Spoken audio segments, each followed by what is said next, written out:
Vamos a estar estudiando en el segunda carta a los Corintios, capítulo 5.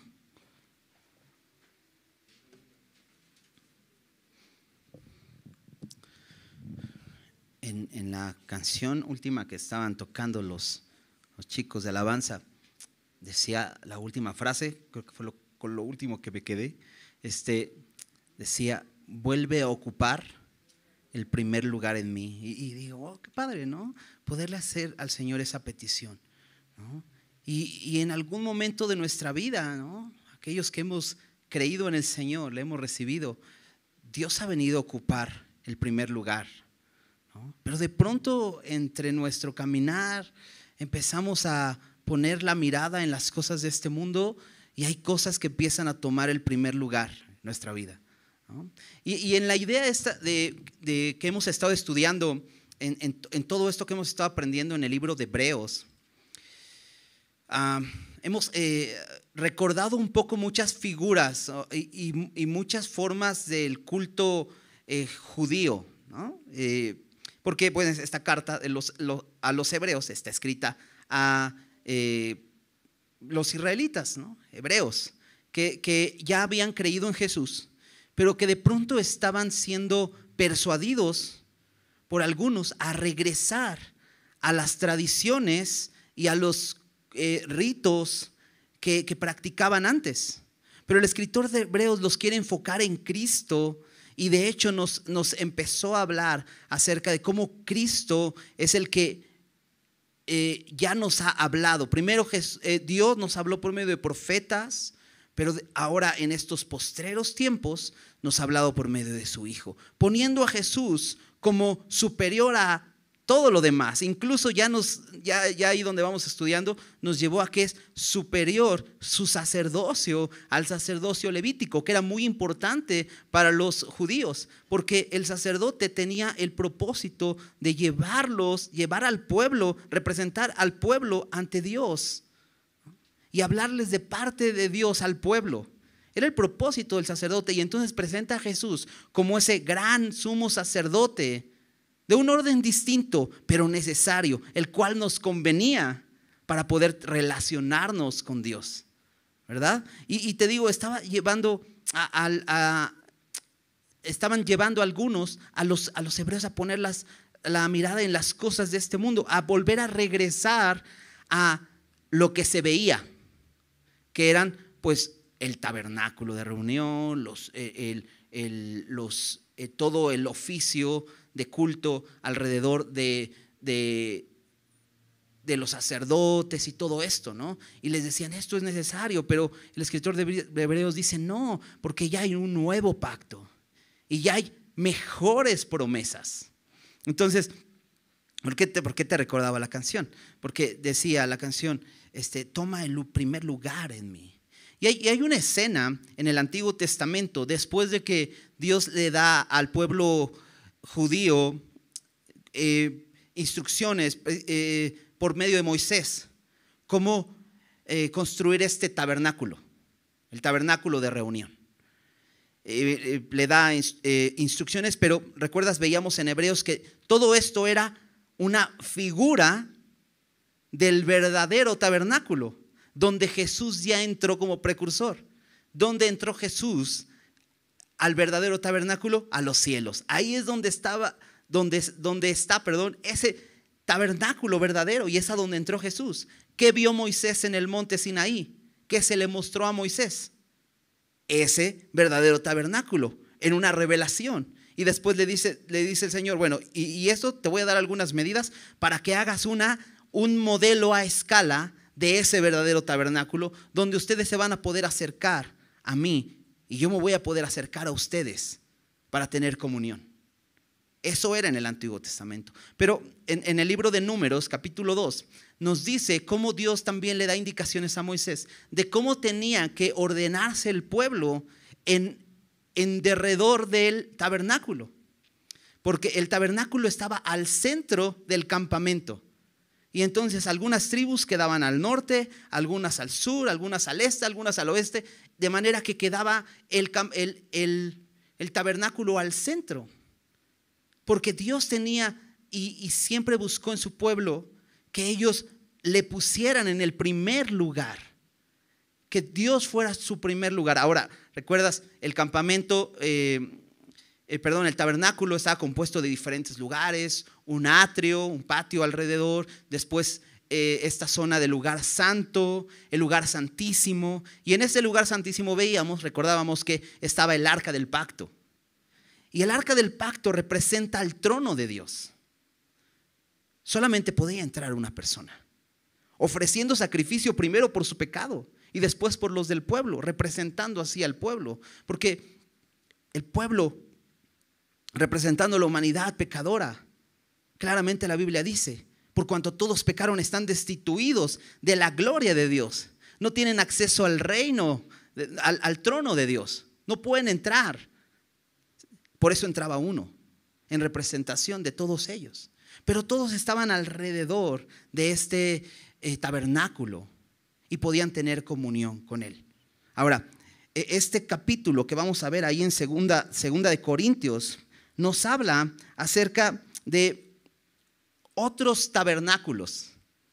Vamos a ver cuáles eran estos otros tabernáculos que estaban alrededor de este tabernáculo. Vamos a leerlo.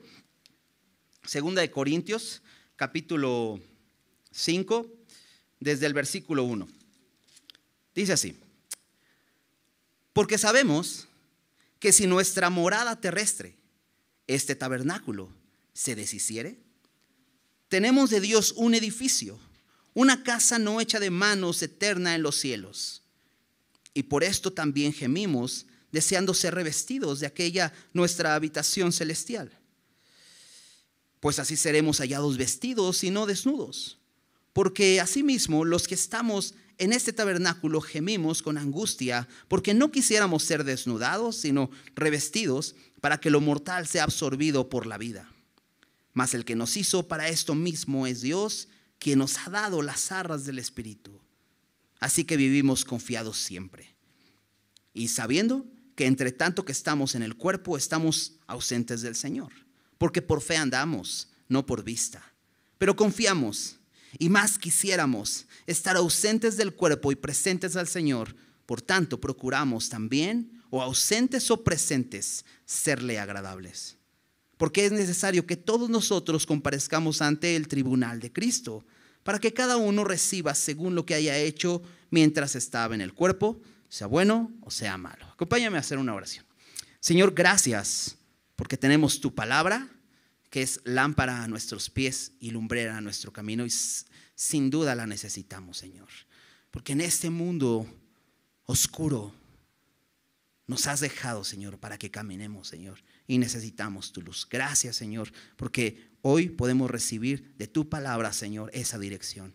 Háblanos, te lo pedimos, Señor, abre nuestro entendimiento y nuestro corazón para recibir tu palabra. Te lo pedimos en el nombre de Jesús. Amén. Bien.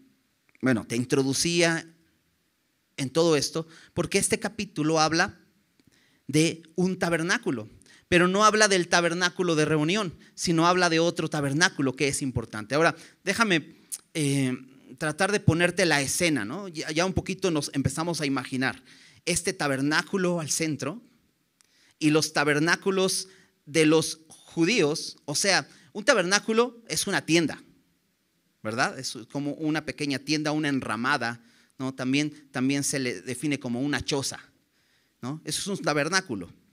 Y había los tabernáculos de todos los que vivían alrededor. ¿Por qué?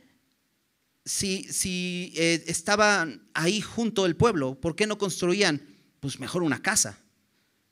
Pues porque iban solamente temporalmente por ahí, ¿no? Eran nómadas porque pues solamente iban a pasar, no se iban a quedar en el desierto, porque su propósito no era quedarse en el desierto. Eso es algo bien importante, sino era caminar hasta la tierra prometida. Ellos tenían un final a dónde llegar, una meta a dónde llegar, ¿no? Algo que Dios ya les había prometido, una tierra para ellos. Entonces, en su caminar por el desierto, como era un tiempo que iban a pasar por ahí, pues necesitaban refugiarse y necesitaban tener una tienda. Entonces todos estos tabernáculos, imagínate, todos estos tabernáculos ahí alrededor. Esta es la escena.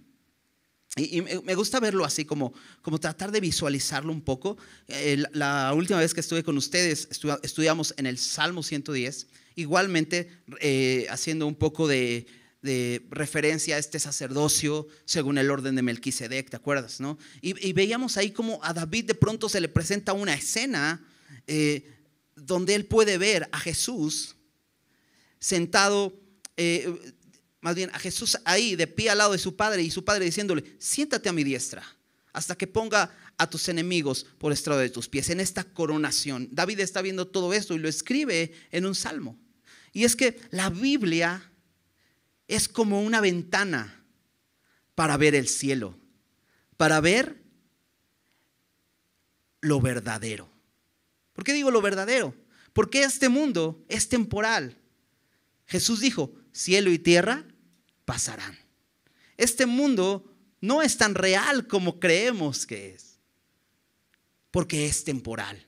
Y entonces la Biblia nos abre la ventana para asomarnos qué es lo que vamos a vivir y en dónde tenemos que poner nuestra mirada.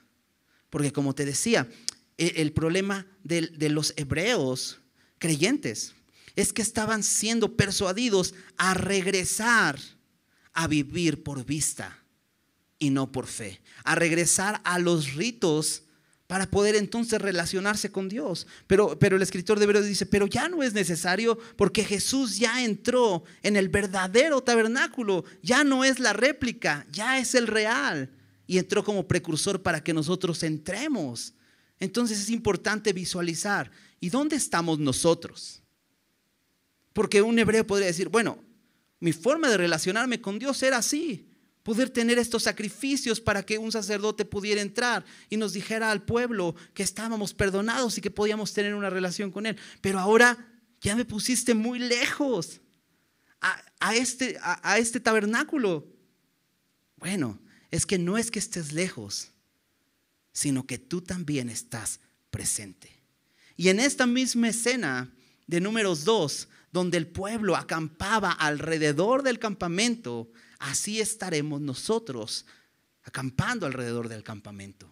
De hecho, Jesús le dijo a sus discípulos: voy pues a preparar lugar para vosotros, ¿no? Dice: y si me fuere y os preparar el lugar, vendré otra vez y os tomaré a mí mismo, para que donde yo estoy, vosotros también estéis, para que Él tenga el primer lugar en nosotros. Ahora, Dios quiere tener el primer lugar en nosotros hoy, no hasta que lleguemos al cielo. Pero ¿cómo va a hacer eso cuando nosotros ponemos la mirada en el cielo? De hecho, ahí atrásito de donde leímos, ahí en 2 de Corintios, capítulo 4. Déjame leer desde el versículo 16. Dice Pablo está escribiendo esta carta. Dice: por tanto, no desmayamos. Antes, aunque nuestro hombre exterior se va desgastando, el interior no obstante se renueva de día en día. Él está diciendo: ¿por qué hago lo que hago? Y aunque es difícil, no he desmayado. Porque hay una verdad muy importante, hay una realidad. Vivimos en un cuerpo. Nuestro espíritu vive dentro de un cuerpo. Y Pablo lo pone como el hombre exterior y el hombre interior. El hombre exterior es el cuerpo y el hombre interior es nuestro espíritu. Y dice que nuestro cuerpo, el hombre exterior, se deshace, se desgasta. ¿Has experimentado eso? Creo que todos, ¿verdad? Todos hemos experimentado el desgaste de nuestro cuerpo. Y de hecho, desde que nacemos nos empezamos a desgastar. Dicen que desde que nacemos empezamos a morir. Y es que realmente eso sucede. Vivimos en cuerpos corruptibles y nos desgastamos y nos deshacemos. Pero aquellos que hemos creído en Jesús, dice aquí, que aunque nuestro hombre exterior se va desgastando, el interior no obstante se renueva de día en día. Y eso es increíble, poder saberlo, porque entonces estamos enfocados en lo eterno y no en lo temporal. De hecho, vamos al capítulo 13 de esta misma carta, en el último versículo del capítulo 13, versículo 18, dice Pablo: por tanto, nosotros todos, mirando a cara descubierta como en un espejo la gloria del Señor. ¿Cómo podemos ver la gloria del Señor? La gloria del Señor la vemos en Cristo. ¿Y dónde vemos a Cristo? En la palabra de Dios, porque la palabra de Dios es la revelación de Jesús. Entonces, mientras pasamos tiempo conociendo al Señor en su palabra, fíjate, mirando a cara descubierta como en un espejo la gloria del Señor, somos transformados de gloria en gloria en la misma imagen. Esto es increíble. Dios nos va transformando en esa imagen que estamos viendo, la imagen de Cristo. Mientras más le conocemos, vamos siendo transformados. Dice, en la misma imagen como por el Espíritu del Señor. Pero hay una realidad, que por fuera nos estamos desgastando. Pero podemos tener esta confianza de que mientras nos desgastamos por fuera, por dentro estamos siendo transformados, renovados día a día. Y sigue diciendo, versículo 17, ahí en el capítulo 4. Porque esta leve tribulación momentánea produce en nosotros un cada vez más excelente y eterno peso de gloria. Esta leve tribulación momentánea. Ahora, la perspectiva de Pablo, y lo que Pablo nos está mostrando, es una perspectiva eterna. Entonces, de pronto, él ve la vida que vive el creyente como una leve tribulación momentánea. Jesús dijo a sus discípulos: en este mundo tendréis aflicción, pero confíen, yo he vencido al mundo. Sin duda en este mundo, mientras estemos en este mundo, vamos a sufrir. Pablo lo pone como una leve tribulación momentánea. Es leve. En otro lugar Pablo diría: las aflicciones del tiempo presente no se comparan con la gloria que nosotros ha de manifestarse. Es leve y es momentánea. ¿Por qué? Porque es temporal, porque un día terminará nuestra vida en este mundo. Es momentánea. Pero fíjate, porque esas pruebas que estamos sufriendo el día de hoy tienen un propósito. Pablo en Romanos 5 dice que la prueba de nuestra fe produce paciencia. Bueno, eso creo que lo dice Santiago. Déjenme ver. Romanos 5.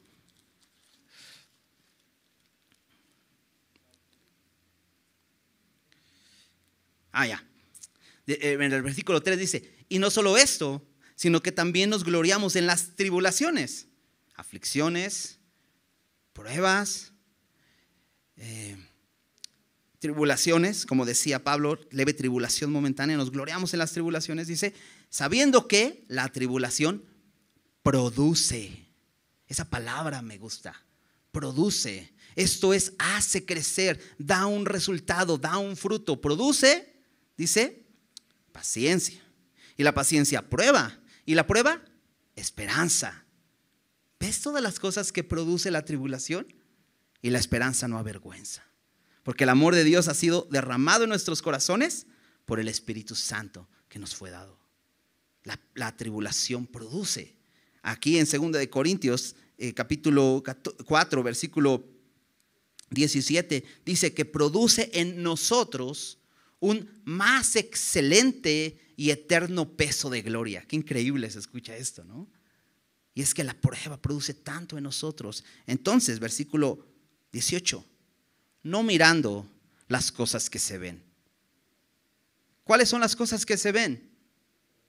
Pues nuestro hombre exterior que se desgasta cada día, sino las cosas que no se ven. ¿Cuáles son las que no se ven? El hombre interior que se renueva de día en día. No mirando las cosas que se ven, sino las que no se ven, porque las que se ven son temporales, pero las que no se ven son eternas. Y sabes, la Biblia tiene el propósito de enfocarnos en lo eterno. Porque somos dados a poner la mirada en lo temporal. Empezamos a poner nuestra mirada en las cosas de este mundo, en las cosas temporales, en las cosas que no van a permanecer, que se van a acabar un día, como es nuestro cuerpo. Por eso empieza diciendo en el capítulo 5, porque sabemos que si nuestra morada terrestre, este tabernáculo, y fíjate a qué compara nuestro cuerpo, a un tabernáculo. Sabemos que si nuestra morada terrestre, este tabernáculo, se deshiciere, no solamente se desgaste, sino que se deshaga. Dice, tenemos de Dios un edificio, una casa no hecha de manos, eterna en los cielos. ¿Ves el contraste? Compara a una pequeña tienda que se desgasta y se deshace a un edificio. Ahora, no está hablando de un edificio como de 5 pisos o un rascacielos. No, está hablando de una edificación. Un edificio, en contraste a una choza, es que un edificio es de piedra, es permanente, tiene cimientos, es fuerte, es más resistente ante las inclemencias. Imagínate al pueblo de Israel en el desierto, con una pequeña enramada o tienda. ¿Te imaginas cuando sopla el viento? No sabes si va a permanecer esa tienda. Cuando empieza la lluvia y empieza luego sale el sol y todo eso va desgastando. Vivimos en un mundo donde todo se corrompe, ¿verdad? No sé, dejas en tu jardín, no sé, tu bicicleta, ¿no? Y al poco rato ya te das cuenta, ya perdió color, ya se agrietaron tus llantas, o sea, cualquier cosa que dejas afuera se desgasta, ¿verdad?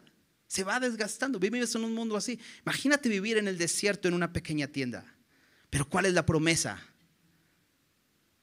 Tenemos de Dios. Porque vivimos en un cuerpo que se desgasta, que se duele, que de repente como una tienda ya estás viendo que ya tiene un nuevo agujero y dices, ahora pues hay que ponerle un parche, ¿no? Y ahí estamos tratando de estar bien, ¿no? Como personas, ¿no? Y estar sanos, y vas al doctor y ahora ¿qué tengo, doctor? No, pues ahora tómate esto, pero pues ahora ya me duele por acá y dices, ¿qué onda? Tenemos una promesa. Nuestro hombre interior se va renovando día a día, pero fíjate esta otra promesa.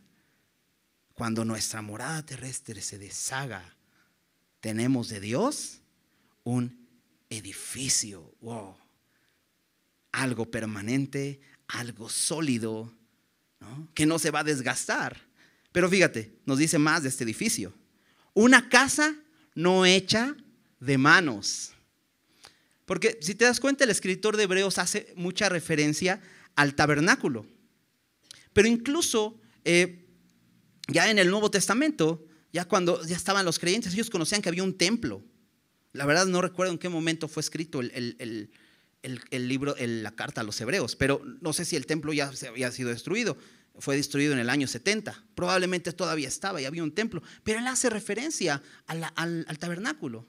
Porque el templo fue construido por David, ¿recuerdas? El primer templo fue construido por David. A consecuencia de que David quiere llevar el arca que estaba por allá, abandonada, ¿no? Bueno, no abandonada, pero en cierto lugar, a la ciudad, en Jerusalén, a la ciudad de David, a Sión, donde él vivía. Y trae la tienda, y probablemente le hace otra tienda nueva, porque la viejita ya estaba desgastada. Trae el arca, la ponen nuevamente en el lugar santísimo y todo esto. Y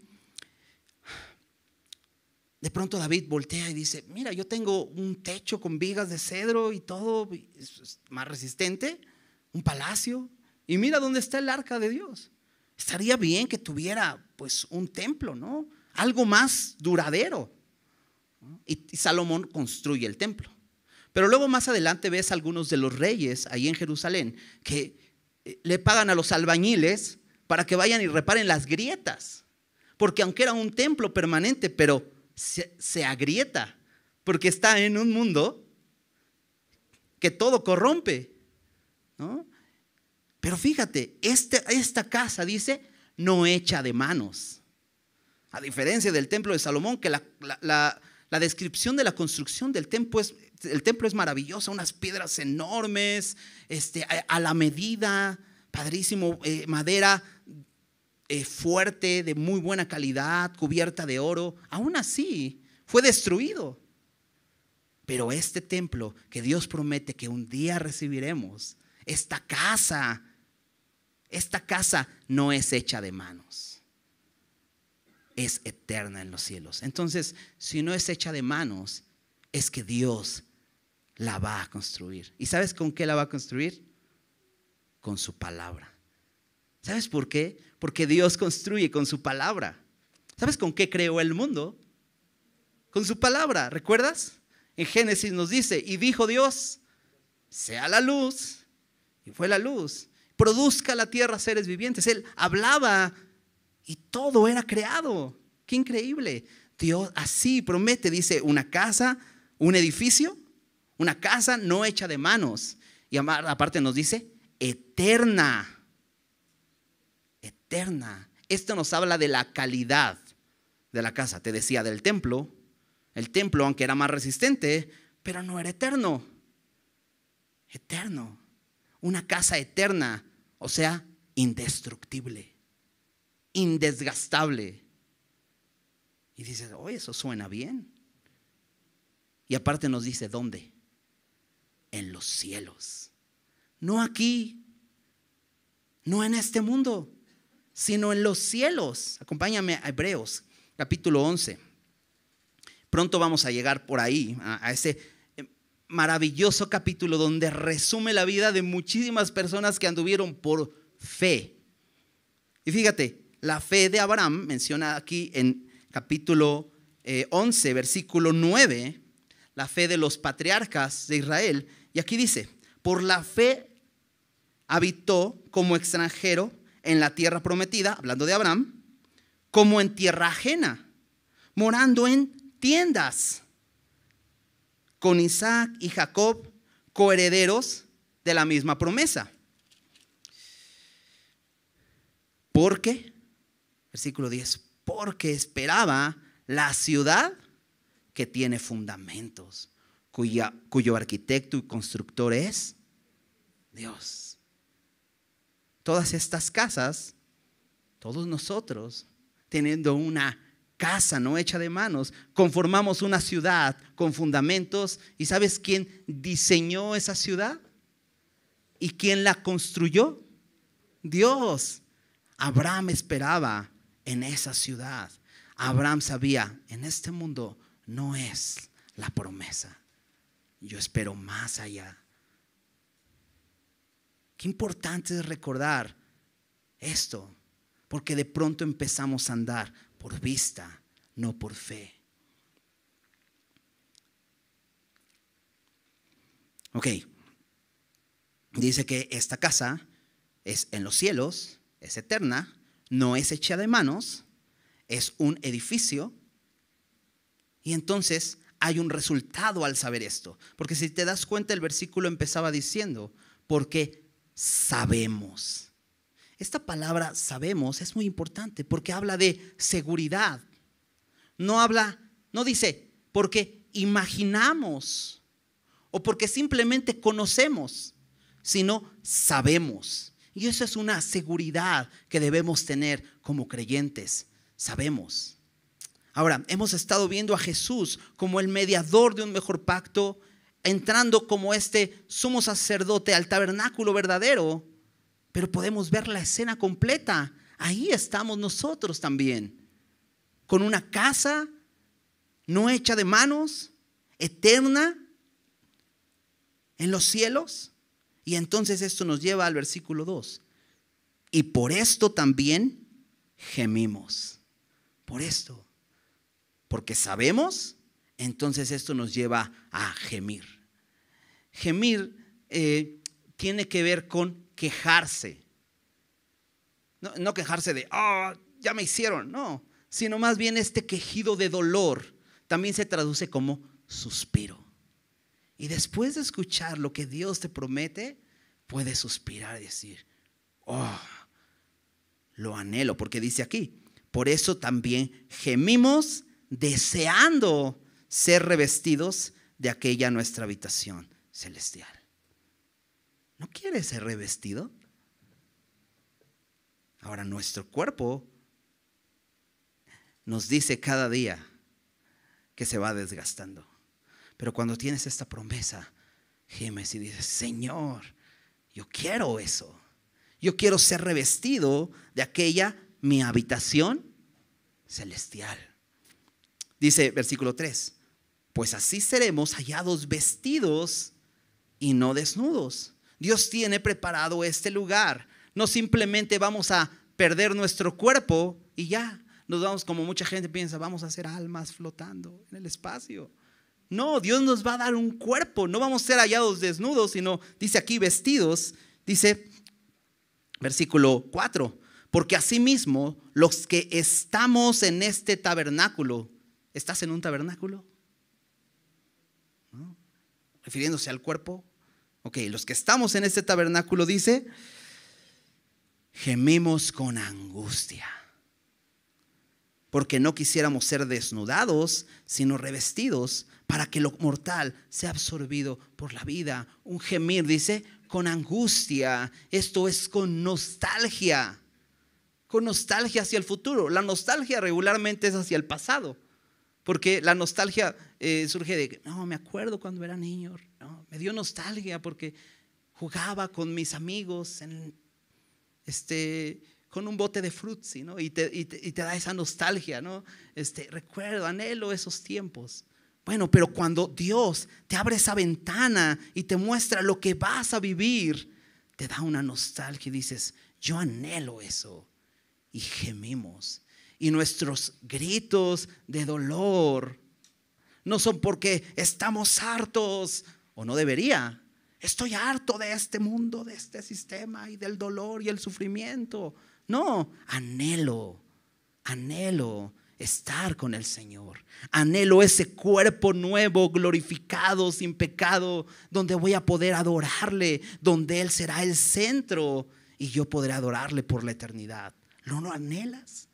Esta es la ventana que Pablo de alguna manera nos describe hacia allá para que anhelemos el futuro. Dice, porque no quisiéramos ser desnudados sino revestidos. No solamente anhelamos ya no sufrir, porque muchas veces decimos, ay, es que ya estoy cansado de este sufrimiento, mejor me sería morir. No es solamente que ya voy a dejar de sufrir, sino más bien anhelo la vida. Anhelo el gozo. Por eso dice, para que lo mortal sea absorbido por la vida. Pablo describe en Romanos 7 a nuestro cuerpo como un cuerpo de muerte. Y él dice, ¿quién me librará de este cuerpo de muerte? Incluso refiriéndose al pecado. Porque dice Pablo, no hago lo que quiero. O sea, quiero hacer el bien y esta carne no me deja. Anhelo, gemimos, anhelo ser revestido de aquella nuestra habitación celestial, para que lo mortal sea absorbido por la vida, lo que sí es vida, ¿no? Y si dices, esta vida no es vida, pues sí, porque Dios nos ha dado una mejor vida y ya podemos experimentar el día de hoy, porque la esperanza nos mantiene en perspectiva y entonces nos ayuda a vivir. Porque fíjate, versículo 5: mas el que nos hizo para esto mismo es Dios, quien nos ha dado las arras del Espíritu. Esto es una gran verdad. No es que Pablo se empezó a inventar esto para que los corintios no se desanimaran y pues les voy a dar alguna motivación para que ellos mantengan enfocados. No, nos dice una gran verdad. Dios nos hizo para esto. Mas el que nos hizo, ¿quién nos hizo? Dios, ¿verdad? Dice su palabra. Él nos hizo y no nosotros a nosotros mismos. Bueno, pues el que nos hizo, para esto mismo es Dios. ¿Para qué? Para morar con Él por siempre.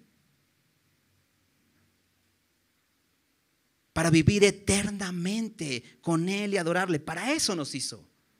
Y a pesar de que nosotros neciamente nos desviamos, como dice su palabra, todos nosotros nos descarriamos como ovejas, Cada cual se apartó por su camino, mas Jehová cargó en él, en Jesús, el pecado de todos nosotros para salvarnos, porque Él nos hizo para vivir con Él por siempre. ¿Sabes? No fuimos hechos para este mundo temporal, terrenal, corruptible. Dios nos hizo para otro mundo. Dice C.S. Lewis, tiene una frase que me gusta. Dice si encuentro dentro de mí un deseo que ninguna experiencia en este mundo pueda satisfacer, la explicación más probable es que no fui hecho para este mundo. Me gusta esa frase, pero él dice la explicación más probable, pero Pablo dice no hablo de probabilidades, es una verdad. Dios no nos hizo para este mundo. Dios nos hizo para vivir con Él por siempre. Qué importante es enfocarnos en las cosas que no se ven, porque no lo vemos, ¿verdad? Volteas y dices, fíjate el siguiente versículo. No, perdón, no, todavía no pasamos al siguiente versículo. Hay un recordatorio mejor. Pero es que déjame mencionarte para que no pierda la idea. En el siguiente versículo, bueno, en el versículo 7, dice, porque por fe andamos, no por vista. Nuevamente Dios nos quiere enfocar en andar por lo que nos dice su palabra. Ahora, la fe es algo que Dios nos ha regalado, dice su palabra que es un don de Dios. Pero la fe no es como la suerte. Porque la suerte es decir, no te preocupes, todo va a estar bien. Yo tengo fe en que todo va a estar bien, ¿no? Y pues no sabes realmente si va a estar bien o no, pero pues como que es el del club de los optimistas, ¿no? Nada más, pero realmente no te dice más. Pero sabes, nuestra fe no es ciega. Nuestra fe está basada en lo que la palabra de Dios ha revelado. Dios nos ha revelado acerca del futuro. Lo ha dejado escrito y lo creemos. Tenemos confianza en lo que Él ha escrito. La fe no está basada en percepciones, en sentimientos, sino en la palabra escrita. Por eso podemos andar por vista. Por eso podemos andar por fe. De repente empieza a trabarme. ¿Por qué? Porque tenemos la palabra de Dios que nos dice para que no andemos por vista. Ok, déjame terminar el versículo 5, porque está increíble. Dice, mas el que nos hizo para esto mismo es Dios, que nos ha dado las arras del Espíritu. ¿Qué significa esto de las arras del Espíritu? Bueno, las arras hace una referencia a una garantía. Es como si dijeran, nos ha dado la garantía del Espíritu. Esto es una seguridad, sí, porque la garantía tiene, por ejemplo, compras algo, un electrodoméstico, y tienes la garantía, ¿verdad? Y eso es para garantizarte que eso que compraste va a seguir siendo útil a pesar de que algo le suceda. Tú lo llevas con un técnico y te lo arreglan o te lo cambian y vas a seguir teniendo el producto, ¿no? Es como que nuestra idea de garantía. Pero esta palabra hace referencia más bien a un depósito o un anticipo. Es como cuando vas a comprar una casa. Entonces has estado ahorrando para comprar tu casa y ya tienes una cantidad y empiezas ya a empezar a ver precios, empiezas a buscar y encuentras la casa de tus sueños y en el precio de tus sueños, ¿no? Porque dices, wow, o sea, es justo lo que yo tengo, esa casa es para mí. Entonces dices, no debo dejar pasar la oportunidad, y vas al lugar donde la vas a comprar con el dueño y le dices, pero no traigo el dinero, pero de veras que sí la quiero. En serio que sí la quiero, y le dices, por favor, guárdamela. Pero si 5 minutos llega otra persona con el dinero, él se la va a vender, ¿no? ¿Quién sabe si regreses, ¿no? Él quiere asegurar la venta. ¿Qué haces para que no la venda? Le das un anticipo. ¿Cómo le compruebas que sí la quieres? Pues le das un enganche y estás garantizando que sí la quieres. Bueno, eso es lo que Dios hizo con nosotros. Él vino y dio un enganche para que estemos seguros que lo que Él ha prometido nos va a dar un cuerpo nuevo, nos va a dar un un edificio, una casa no hecha de manos, eterna en los cielos, nos va a dar una habitación celestial. Eso nos lo ha garantizado por medio de su Espíritu. El Espíritu solamente es una parte del pago completo. Y si piensas, el Espíritu Santo que hoy mora en nosotros, los creyentes, es una gran bendición de Dios. El Espíritu nos enseña cada día. El Espíritu nos recuerda la palabra de Dios. El Espíritu nos ayuda en nuestra debilidad, dice Pablo en Romanos 8:26. Dice, cuando no sabemos qué pedir, el Espíritu mismo intercede por nosotros con gemidos indecibles. El Espíritu Santo nos da poder para combatir contra el pecado. El Espíritu Santo nos da poder para predicar el evangelio sin temor. Todas esas bendiciones. Por eso constantemente Pablo dice, anden en el Espíritu, porque ya tienen la capacidad de vivir victoriosamente. Y ¿sabes? Es solo una probadita de lo que viviremos. Y si has experimentado el poder del Espíritu en tu vida, dices, solo una probadita. Wow, ¿sabes? No nos la vamos a acabar. Por eso Dios nos dio vida eterna, porque no nos la vamos a acabar. Es increíble. Por eso Pablo dice, las aflicciones del tiempo presente no se comparan a la gloria que en nosotros ha de manifestarse. Es glorioso. Conviene poner la mirada en eso, ¿verdad? Dice versículo 6.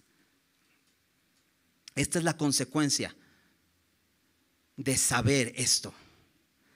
Así que vivimos confiados siempre. Y sabiendo que entre tanto que estamos en el cuerpo, estamos ausentes del Señor.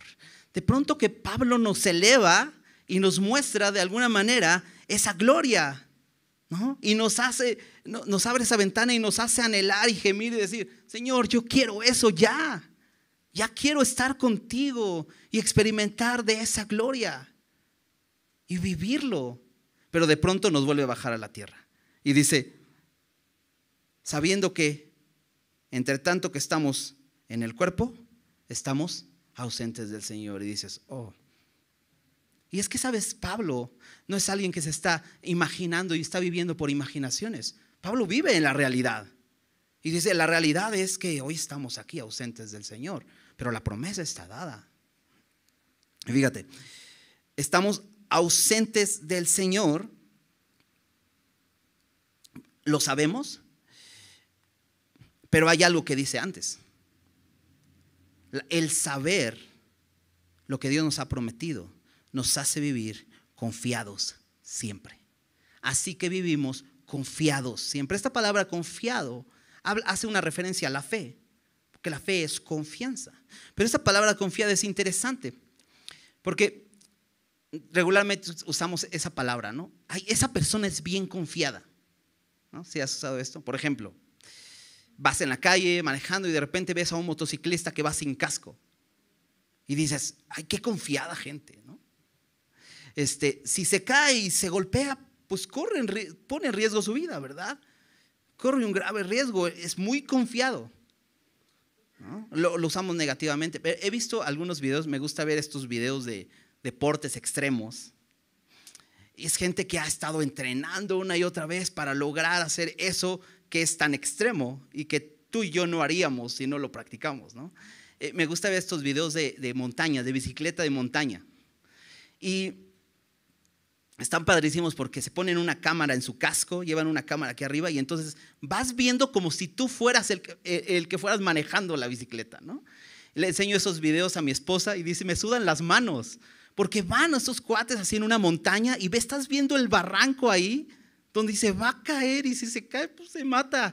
O sea, no hay otra, ¿no? Y va a una velocidad, va tan confiado, ¿no? Va muy confiado.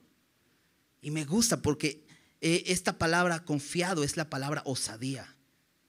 Y van así, con una osadía. No les importa morir. Van confiados. ¿Sabes?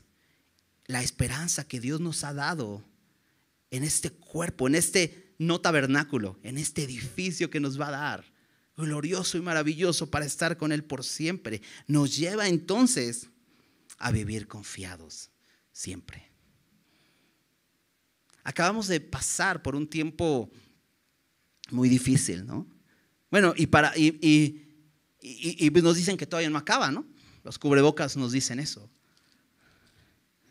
Pero fue un tiempo de mucho temor para mucha gente.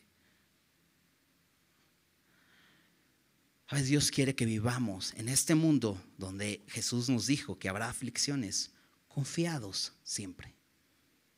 Confiados, que vivamos con esa osadía y con esa libertad de decir, puedo andar en este mundo confiado porque tengo una gran promesa que Dios me ha dado. No fui hecho para este mundo.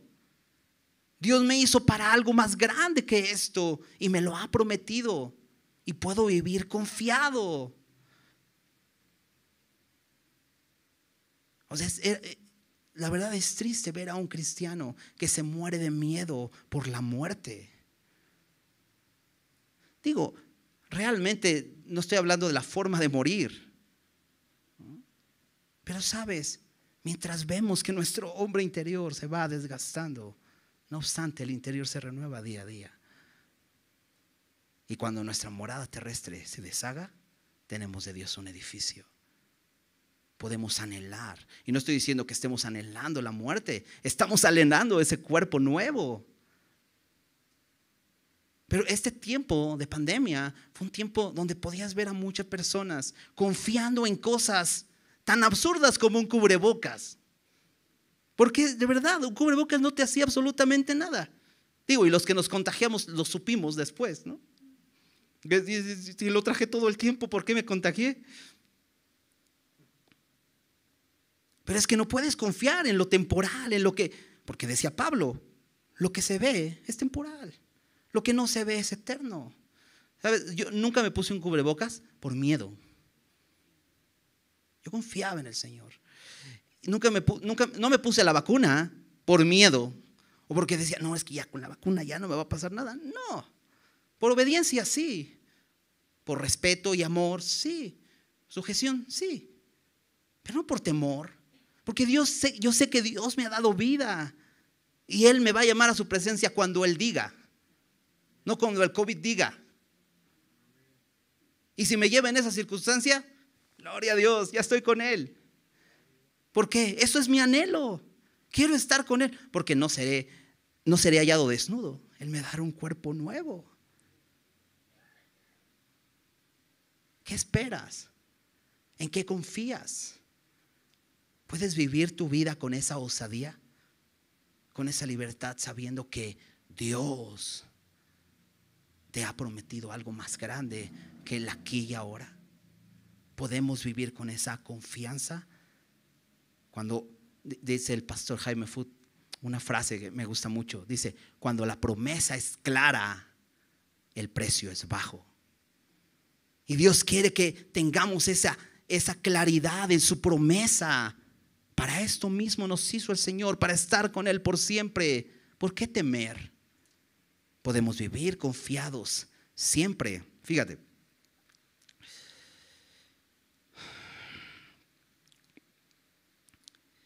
Sabiendo que entre tanto que estamos en el cuerpo estamos ausentes del Señor, esa es la realidad hoy, porque por fe andamos, no por vista. ¿Por qué podemos andar confiados siempre? Porque por fe andamos, no por vista. Porque Dios ya me reveló en su gracia la escena completa. No solo Él como el sumo sacerdote intercediendo por mí, sino yo ya en su presencia dándole gloria y viviendo con Él por siempre. Una escena completa, ¿no? Me encanta porque la Biblia nos muestra el final de la película, ¿no? Incluso puedes leer Apocalipsis y dices, mira, está completa la historia. No tenemos que temer, podemos caminar confiados siempre. Versículo 8, pero confiamos. Y más quisiéramos estar ausentes del cuerpo y presentes al Señor. Me encanta porque antes había dicho gemimos deseando, gemimos con ese anhelo. Pero aquí dice, confiamos y más quisiéramos. ¿Qué es lo que más quieres? ¿Anhelas su regreso? ¿Anhelas que Él venga y recibas de Él ese cuerpo nuevo que le va a dar gloria por siempre? ¿Lo anhelas? ¿O qué anhelas? ¿Cuáles son tus anhelos? Hay una pregunta empresarial que hacen en algunos trabajos. Y sé que el fin es como que revisar que el empleado qué tan comprometido está con la empresa. No sé si has escuchado esta pregunta, quizá te la han hecho. ¿Cómo te ves de aquí a 10 años? Yo creo que la pregunta correcta, bueno, hace rato me corrigieron. Quizá la pregunta correcta es, pues yo quiero ser gerente, ¿no? Entonces dicen, no, sí está bien comprometido, ¿no? Le va a echar ganas para crecer y llegar ahí. Vale la pena invertir en él, ¿no?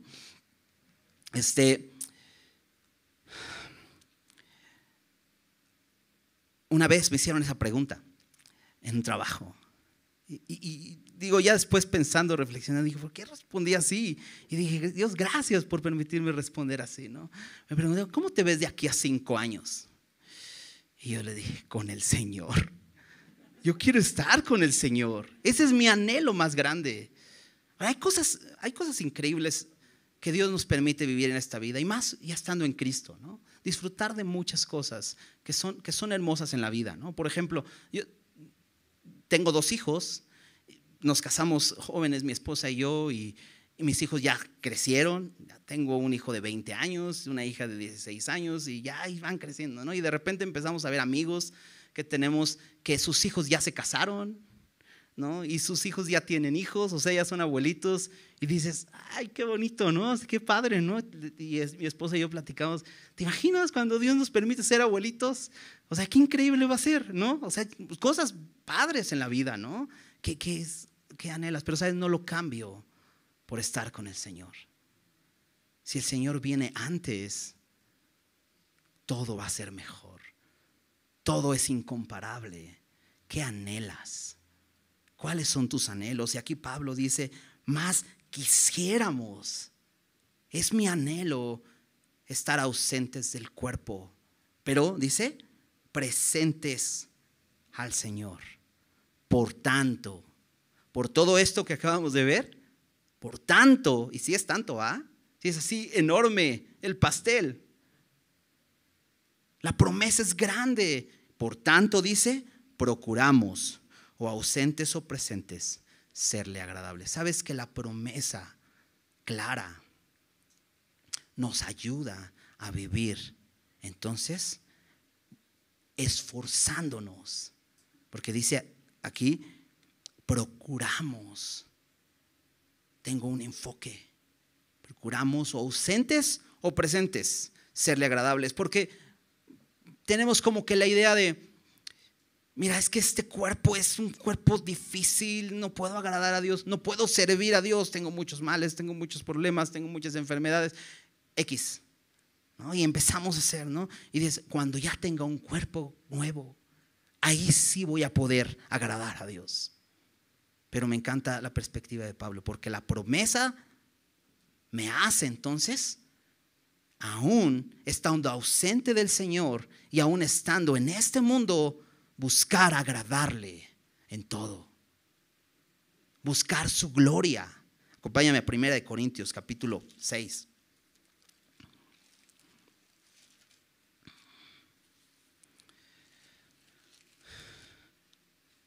Versículo 20. Dice, porque habéis sido comprados por precio. Nos ha comprado, ¿verdad? Y sabes, por un precio muy alto, su sangre derramada en la cruz, por su amor, increíble. Y dice, glorificad pues, a consecuencia de que somos de Él, porque nos ha comprado por precio, glorificad pues a Dios en vuestro cuerpo y en vuestro espíritu, los cuales son de Dios. ¿De quién somos? De Dios, porque Él nos compró. Ahora, dice Pablo, glorifica a Dios en tu cuerpo y en tu espíritu, porque a Dios le importa el cuerpo. De hecho, en este capítulo 6 nos habla que somos el templo del Espíritu Santo. El cuerpo es importante para Dios. Ahora, en esta idea griega en la que vivía Pablo y la que vivían los corintios, era como que, mira, a Dios le importa el espíritu. O sea, lo importante es lo espiritual, no tanto lo material. Entonces, pues dale vuelo. No importa, o sea, tu cuerpo se lo van a comer los gusanos, no importa. Tú dale al cuerpo lo que te pida. Macarena, ¿no? Es lo que te dice el mundo aún hoy. Pero a Dios le importa, ¿verdad? El cuerpo. Glorifica a Dios en tu cuerpo y en tu espíritu, los cuales son de Dios. Entonces dice, procuramos. Cuando la promesa es clara, entonces me lleva a vivir. Y entonces me esfuerzo cada día por agradarlo. Ahora, ¿cómo agrado a Dios? ¿Sabes? La voluntad de Dios está aquí, en su palabra. ¿Cómo puedo conocer a Dios? En su palabra. Porque, ¿sabes? Para agradar a alguien necesitas conocerlo, ¿no? Por ejemplo, yo cuando le invito unos tacos a mi esposa, ya sé que los tengo que pedir sin cebolla. Porque la conozco y sé que no le gusta la cebolla. Y sé que es un ejemplo a lo mejor muy básico, pero es que ¿cómo podría realmente agradarle? Diciendo, pues si a mí me gusta, pues yo creo que a ella también le gusta, ¿no?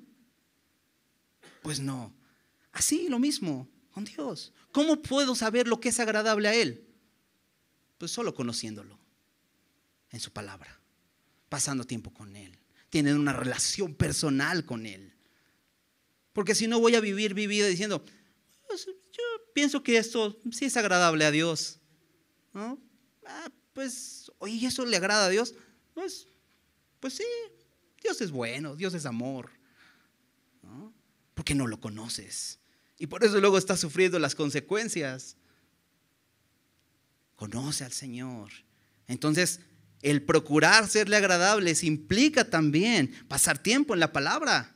Porque ahí lo voy a conocer su voluntad, voy a conocer lo que le agrada y voy a caminar de acuerdo a lo que a Él le agrada.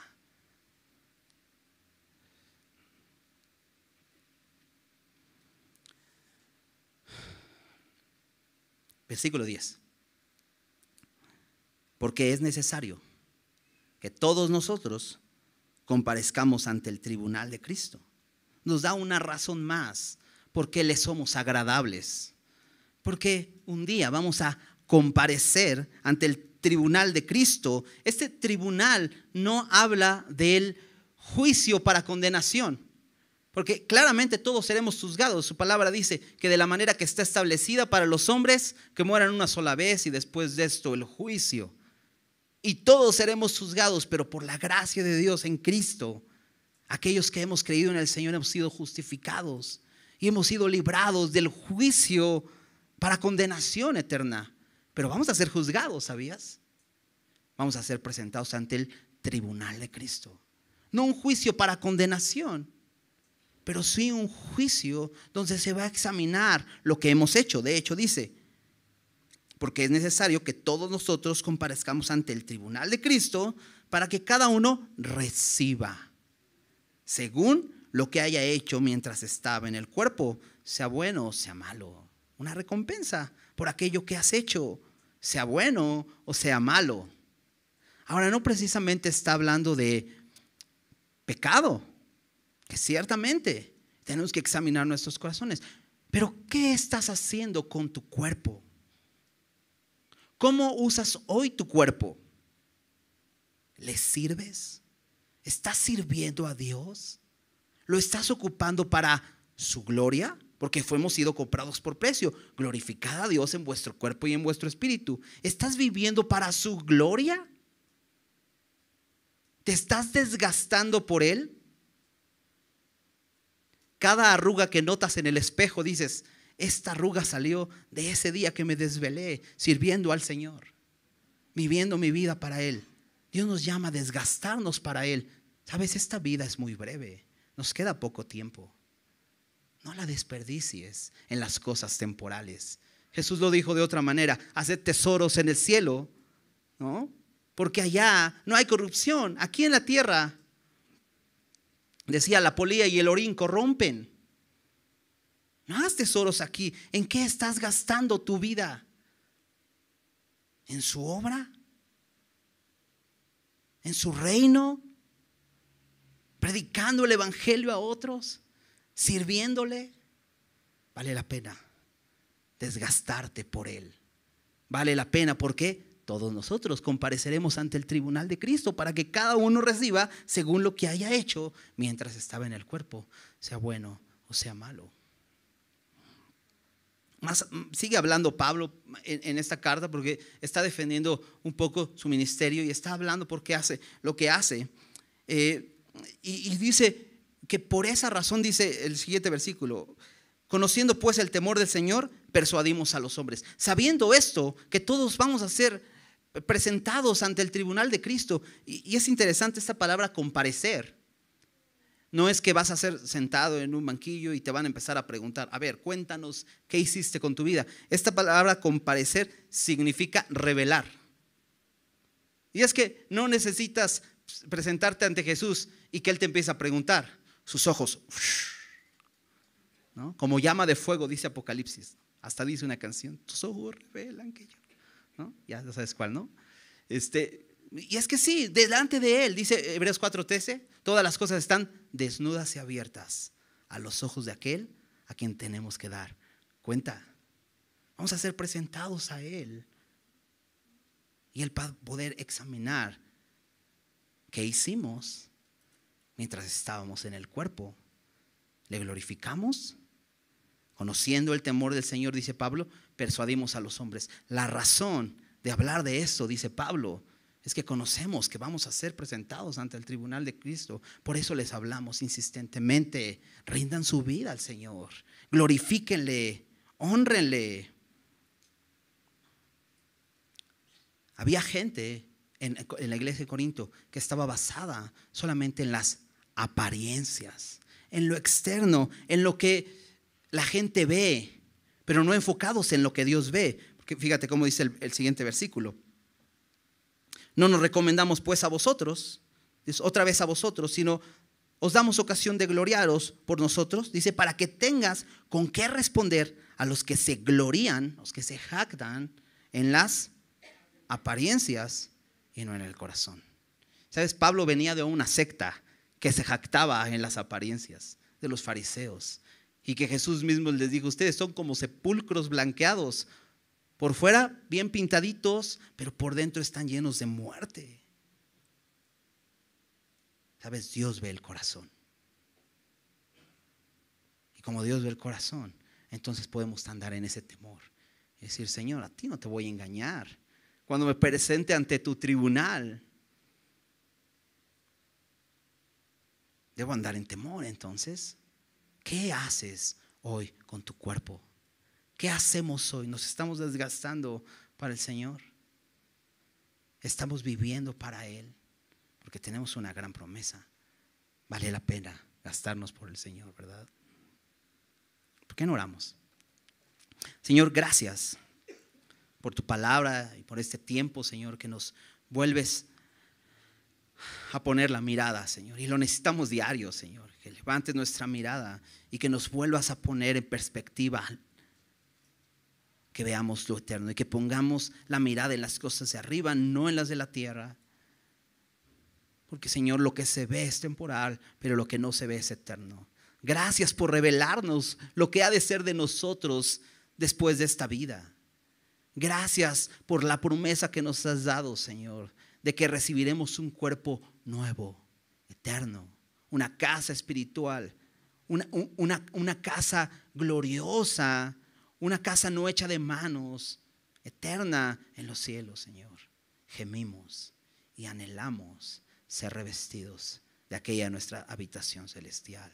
Pero mientras estamos ausentes de ti y mientras no estamos ocupando esa casa y seguimos en esta tienda que se deshace, que se desgasta, podamos vivir para ti. Procuremos serte agradables. Vivamos temiendo que un día nos vamos a presentar ante ti y recibiremos según lo que hayamos hecho. Y Señor, estoy seguro que tú quieres ver en nosotros fruto que abunde para tu gloria. Señor, ayuda a examinar nuestros corazones. Ayúdanos a darnos cuenta, Señor, de aquellas cosas, Señor, que hemos estado haciendo que realmente son un desperdicio en esta vida, Señor. Que cada segundo lo aprovechemos para darte gloria solo a ti, porque tú nos compraste con el precio de tu sangre. Tú derramaste tu vida por nosotros. O sea, somos tuyos, Señor. Queremos glorificarte en nuestro cuerpo y en nuestro espíritu, Señor. Te pertenecemos, Señor, y anhelamos que regreses. Anhelamos estar contigo por la eternidad. Te damos gracias por tu palabra en el nombre de Jesús. Amén.